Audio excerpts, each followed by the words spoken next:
Ал ендеше сына қойыңыз. Anlaşım gözüm kınım ayımda Deste deste güllerini siz gibi Görmeye oturmasın. Ал Дамиржан, ендеше ауылымызға тұз емес құс сырайы келген екенсіз. Егер де біздің сынымыздан өтсеңіз, ерке қызымызды алып келіп көрсетеміз. Ал егер мүлдетіп қалсаңыз, ойланып қаламыз. Дайынсыз ба?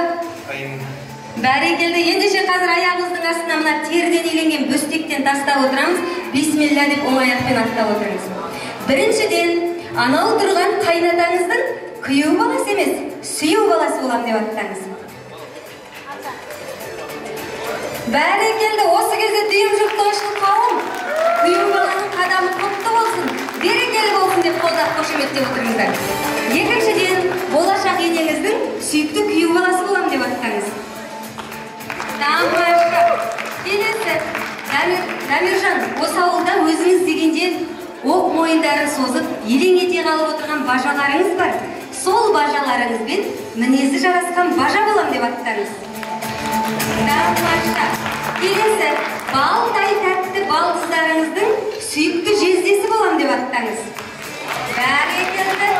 Келесі, осы ауылдың абыройын асқақтатып отырған айдай сұлу жеңгелеріңіздің тіл алғыш күйеу баласы болам деп аттаңыз.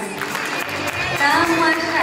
Ал Дамиржан, ендеше бүгін өзіңіз қолын сұрап келіп отырған біздің ерке қызымыз Маниданың маңдайына біткен жұлдызы болам деп аттаңыз. Бәрекелді. Дамиржан, соңғы біреу қылып, осы әулеттің төріне шығар сыйлы да құрметті күйеу баласы болам деп нақ бір қадам жасай қойыңыз. Бәрекелді. Ал жүріңіз.